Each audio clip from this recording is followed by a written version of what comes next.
தாவேகாவுடைய தலைவர் விஜயை கட்டுப்படுத்தி அதிகாரத்தை துஷ்பிரயோகம் பண்ணி அவரை அடக்கி அடிமைப்படுத்தி இந்த தேசத்திலே சிறுபான்மை மக்கள் அவருக்கு வாக்குகளை போட வச்சு இந்த தேசத்துல அவங்க வந்து ஒரு பாசிச ஆட்சிக்கு வித்திடலாமோன்னு அவங்க முயற்சிக்கிறாங்க. அதாவது விஜய் பாஜக இயக்கிறதுக்கு முயற்சி பண்றாங்க. அவர் அதுல ஈல்டாயிரக்கூடாது தான் எங்களுடைய நோக்கம். இல்ல இது எப்படின்னா யாரு திமுக எதிர்த்தாலும் பாஜக பி டீம் சொல்லி ஒரு டேக் ஒன்று பண்ணுவாங்க. அந்த மாதிரி தானே இப்ப நீங்களும் பண்ணிட்டு இருக்கீங்க. கொள்கை எதிரின்னு டிக்ளேர் பண்றாருல, திமுக என்னைக்கா டிக்ளேர் பண்ணிருக்கா கொள்கை எதிரின்னு? யார?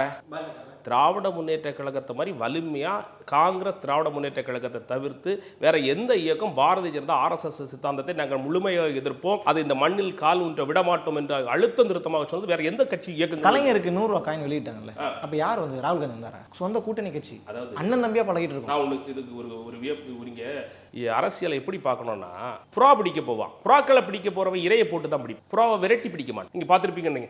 அதே போல அவன் நினைக்கலாம் கலைஞர் வந்து ஒரு நாணயத்தில் பதியக்கூடிய அளவுக்கு தகுதியற்றவர் இல்லை. இந்த தமிழ் உலகத்திற்கு நிறைய நன்மைகள் செய்த ஒரு தலைவர் தான். அவருடைய படத்தை ஒரு நாணயத்தில் பொறித்து தமிழகத்தில் வந்து நான் தமிழக மக்களுக்காக தமிழுக்காக பாடுபட்டவரை வரவேற்கிறேன் சொல்லுகின்ற பாதையில் அவர்கள் ஒருவேளை கால் உண்டு நினைக்கலாம். ஆனால் திராவிட முன்னேற்ற கழகத்துக்கு தெரியும், கொண்டாடப்பட வேண்டிய தலைவன் கலைஞர், அதற்கு நாணய வெளியீடு என்றால் அதில் பங்கெடுத்து தான் ஆகணும். ஆனா அதே நேரத்தில் பாரதிய ஜனதாவினுடைய இந்த வேறு விதமான சித்துக்களுக்கு அவங்க ஈடுபட மாட்டாங்க. காரணம் நீங்க சொல்லுங்க, நரேந்திர மோடியை எவ்வளவு ஆளுமையோட எதிர்க்கிறாரு.